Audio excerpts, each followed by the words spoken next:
pembelajaran kita mulai, silahkan dipimpin doa terlebih dahulu. Sebelum mulai pembelajaran hari ini, marilah kita berdoa menurut agama dan keyakinan masing-masing. Doa mulai. Selesai. Pada siang hari ini kita akan belajar melanjutkan materi yang lalu. Materi yang lalu ingat nggak? Ingat. Apa? Makna alinea pertama. Nah, minggu lalu kita belajar tentang makna alinea yang pertama. Ya benar ya? Apa sih makna alinea yang pertama? Menjelaskan pernyataan kemerdekaan sebagai hak bagi semua bangsa di dunia. Masih ingat ya? Jadi hari ini kita akan belajar tentang makna alinea kedua dalam pembukaan Undang-Undang Dasar Negara Republik Indonesia tahun 1945. Jadi tujuan pembelajaran kita pada hari ini adalah satu, kalian bisa menjelaskan atau apa makna alinea kedua pembukaan Undang-Undang Dasar Negara Republik Indonesia tahun 1945. Yang kedua adalah menganalisis implementasi kebijakan pemerintah dalam rangka mencapai cita-cita bangsa. Kegiatan yang kita lakukan adalah kita akan menyaksikan video kebijakan pemerintah. Lalu selanjutnya adalah kalian akan dibagi menjadi 4 kelompok besar. Maka nanti akan melakukan yang namanya debat. Pembelajaran kali ini nanti saya akan mengambil nilai kalian dari segi sikap, pengetahuan, dan keterampilan. Saya akan tampilkan video, silakan dicermati dan diperhatikan. Pemerintah memutuskan menaikkan harga 3 jenis bahan bakar minyak atau BBM bagi Pertalite, Solar, dan Pertamax per Sabtu 3 September 2022. Sudah? Di DKI Jakarta sendiri syarat kepemilikan kartu vaksinasi diberlakukan bagi warga yang akan melakukan perjalanan jarak jauh, masuk ke pasar, melakukan resepsi pernikahan, melakukan perawatan di salon, hingga makan di restoran dan warga. Video pertama tentang apa? Kenaikan harga BBM. Kalau misalkan video kedua, lalu hubungannya apa dengan materi kita saat ini? Dua kebijakan ini adalah salah satu wujud bagaimana upaya dari pemerintah untuk mewujudkan cita-cita bangsa yang 5 tadi, yaitu merdeka, bersatu, berdaulat, adil, makmur. Ada yang bisa menjelaskan makna alinea kedua itu apa sih? Menjelaskan bahwa kemerdekaan sebagai cita-cita bangsa ini telah sampai pada saat yang menentukan perjuangan bangsa Indonesia dalam merebut kemerdekaan. Terima kasih, Syafa. Pada intinya, kita sudah menyatakan bahwa negara Indonesia itu sudah merdeka, benar ya? Tapi apakah perjuangan kita menjadi negara yang merdeka itu sudah selesai? Belum. Kita punya cita-cita yang harus dicapai ke depannya, yaitu menjadi masyarakat yang merdeka, bersatu, berdaulat, adil, makmur. Dua video tadi akan dijadikan sebagai mosi debat. Sebelum melakukan debat, maka saya akan membagi kelompok. Jadi yang kelompok pertama ini, siapa yang setuju dengan harga BBM naik? Silakan pindah ke sini. Sebentar ya. Yang kedua, yang tidak setuju kalau BBM naik siapa? Silakan duduk di sini. Vaksin untuk berkegiatan masyarakat, yang setuju siapa? Silakan duduk di sini. Yang tidak setuju siapa? Silakan duduk di sini. Sudah ya? Yang ini kelompok BBM naik. Yang sini penggunaan kartu vaksin untuk kegiatan masyarakat. Silahkan memahami materinya, ya. Boleh menggunakan HP untuk mencari data fakta yang mendukung kenapa kamu pro, mengapa kamu kontra. Saya beri waktu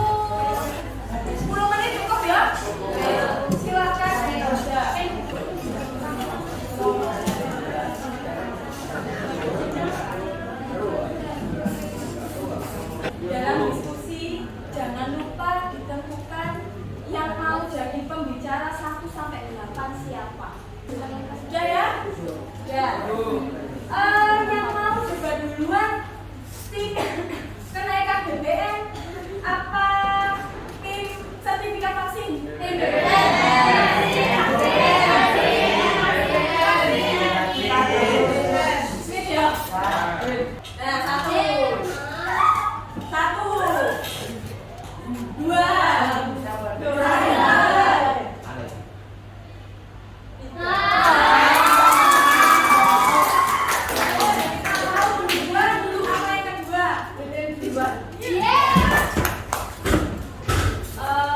ini nanti yang pertama adalah kelompok kebijakan kenaikan harga BBM. Mekanisme pelaksanaan debat yang akan dilaksanakan opening argument. Pembicara pertama atau kedua akan menyampaikan argumentasi pembuka yang diawali oleh kelompok pro. Ya. Yang kedua, pelaksanaan debat terdiri dari 2 bagian yang dilakukan oleh pembicara 3 dan 4 serta 5 dan 6. Dari masing-masing tim akan menyampaikan argumen tambahan baik untuk menguatkan maupun membantah argumen lawan dengan waktu maksimal 2 menit. Selanjutnya adalah closing argument atau pernyataan penutup atau kesimpulan dilakukan oleh pembicara 7 atau 8. Silakan pembicara 1 atau 2 tim pro menyampaikan argumennya. Selamat pagi, terima kasih para pembicara. Silakan berbicara. Setuju kalau harga BBM naik karena distribusi BBM banyak dinikmati masyarakat mampu. Maka dialihkan untuk bantuan yang lebih tepat sasaran. Di antaranya bantuan langsung tunai BBM sebesar 150.000 per bulan. Silakan tim kontra untuk pembicara 1 menyampaikan pernyataan pembuka. Ini sudah memberi saya waktu. Saya tidak setuju jika harga BBM naik karena tidak semua masyarakat mampu membeli BBM dengan harga kenaikan yang ditentukan dan tidak menguntungkan apabila sebagian penghasilan masyarakat hanya digunakan untuk membeli BBM. Tepuk tangan semuanya. Silakan sekarang pembicara 3 dan 4 dari tim pro. Kenaikan harga BBM mendorong masyarakat berpikir kreatif dan inovatif untuk menghindari penggunaan BBM yang berlebihan seperti menciptakan transportasi ramah lingkungan. Contohnya seperti produksi mobil listrik atau alternatif bahan bakar nabati. Silakan untuk tim kontra pembicara 3 dan 4 menanggapi atau menyanggah. Saya tidak setuju dengan kenaikan BBM karena itu sangat merugikan rakyat tersebut sendiri dan juga kan diberikan bantuan 150.000 per bulan untuk 4 bulan. Itu tidak masyarakat lebih suka jika harga suatu barang diturunkan daripada harus diberikan bantuan karena bantuan sendiri tidak selalu tepat sasaran. Silakan pembicara 5 dan 6 dari tim pro. Pemerintah juga menyiapkan anggaran sebesar 9,6 triliun untuk 16 juta pekerja dengan gaji maksimum 3,5 juta rupiah per bulan. Jika harga BBM diturunkan, subsidi BBM banyak dinikmati masyarakat mampu. Hasil dari survei menunjukkan mayoritas responden setuju dengan pendapat bahwa pemberian subsidi sebaiknya diberikan pada harga barang daripada subsidi tunai langsung kepada kelompok masyarakat yang membutuhkan. Hal ini diyakini akan membuat harga barang lebih terjangkau.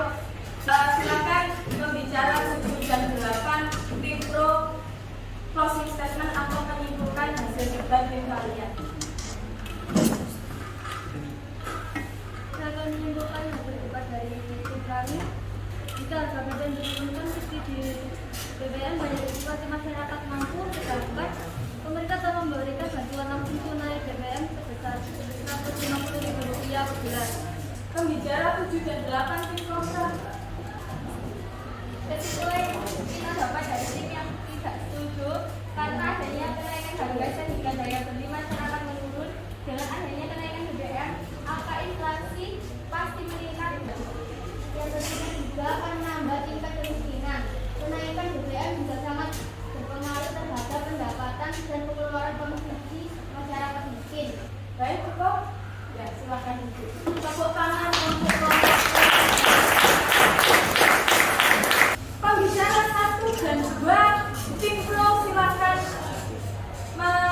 silakan argumennya.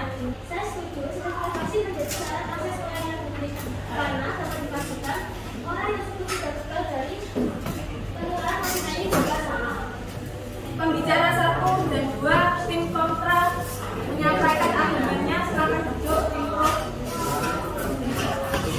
Saya tidak setuju jika sertifikat vaksin COVID-19 menjadi syarat akses pelayanan publik. Jika vaksin menjadi syarat untuk mengakses pelayanan publik, akan mempersulit masyarakat untuk menikmati fasilitas umum. Tingginya keinginan masyarakat ini belum dibagi dengan fasilitas dan berdasarkan vaksinasi yang dicukupi. Faktanya bahwa stok dan distribusi vaksin masih terkendala, baik sarana angkut, daya jangkauan, tenaga vaksinator, dan sastra vaksinasi. Bahkan pembicara 3 dan 4 tim pro. Untuk menambahnya, saya mengambil kutipan dari seorang pakar epidemiologi yaitu Pandu Lerma. Dia mengatakan, secara prinsip penerapan kebijakan wajib menunjukkan sertifikat vaksinasi harus bisa diterapkan. Bahkan tim kontra pembicara 3 dan 4. Mulai dari sekarang. Saya tidak setuju dengan kebijakan tersebut karena kebijakan tersebut juga mempunyai dampak buruk. Salah satu dampak buruknya dari hilangnya kesejahteraan data. Diikuti dari laporan data ini, ada seorang pedagang beras di Jakarta. Dia khawatir masyarakat akan lebih sulit berbelanja karena tidak berinvestasi secara langsung. Jadi orang akan ketakutan. Sudah cukup? Silakan duduk. Tim pro pembicara 5 dan 6 silakan menanggapi. Terima kasih. Secara prinsip penerapan kebijakan wajib menunjukkan sertifikat vaksinasi di tempat publik bisa diterapkan karena kebijakan ini bertujuan melindungi kepentingan publik sehingga dapat meminimalisasi potensi penyebaran virus. Dengan begitu, memberlakukan kartu vaksin dianggap tepat di tengah target vaksinasi nasional yang belum tercapai. Ya, silakan pembicara 5 dan 6 tim kontra. Saya tidak setuju dengan pembicara dikarenakan jika kartu vaksin dimudah, maka bagaimana dengan orang yang terkena penyakit komorbid? Apakah itu adil? Cukup? Ya, silakan duduk.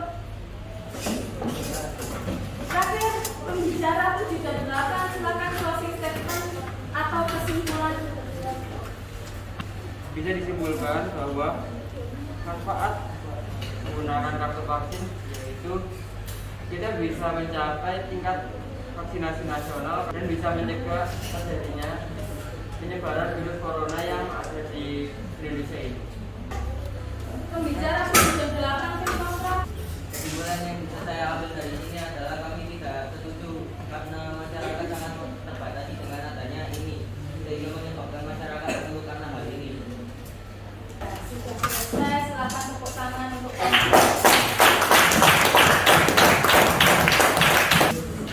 saya. Ini tadi sudah menampilkan debat terhadap 2 mosi, tapi ada beberapa catatan yang saya dapatkan dari debat kalian tadi.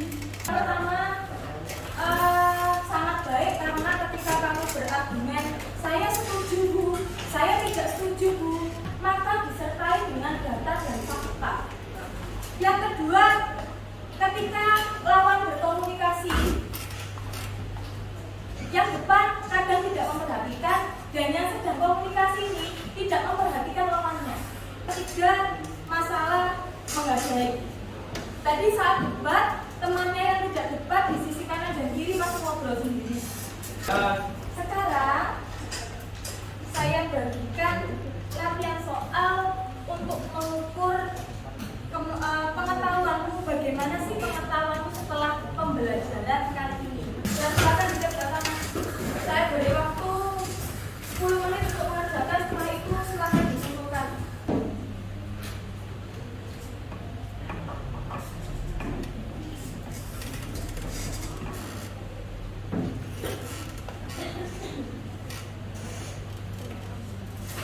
Kalau sudah silakan dikumpulkan di depan sekarang.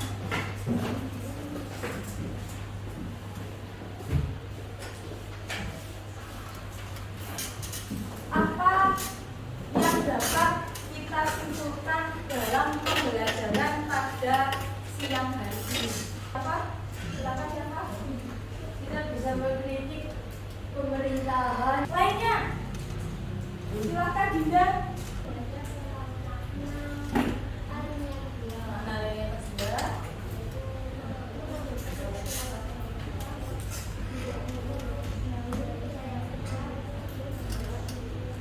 Terima kasih Dinda dan siapa. Intinya pembelajaran kali ini adalah kita tahu kebijakan pemerintah itu sebagai upaya untuk mewujudkan cita-cita bangsa. Memang yang namanya kebijakan itu ketika sudah dilakukan maka bisa menimbulkan pro dan kontra dalam kehidupan masyarakat. Pembelajaran kali ini Kesha dapat apa? Makna dari alinea kedua. Mengetahui makna alinea kedua, lalu ada lagi yang menambahkan? Tidak? Pengalaman? Pengalaman belum pernah debat sebelumnya? Batu, ada lagi? Berpendapat, mengkritik atau menanggapi kebijakan dari pemerintah. Ada lagi? Nah, Tasya, apa yang kamu suka dari pembelajaran kali ini? Aku bisa mengetahui karakter teman-teman. Bisa mengetahui karakter teman-teman. Dan ada yang santai dan ada yang serius dan Oh, ada yang santai, ada yang serius. Ya, Nata, apa yang kamu tidak suka dari pembelajaran kali ini, Mas? Gak ada. Oh, masa nggak ada? Suka, oh suka.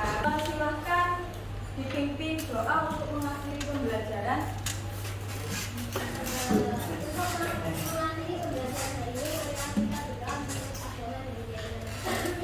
Udah mulai. Selesai. Terima kasih 9C. Saya akhiri. Wassalamualaikum warahmatullahi wabarakatuh.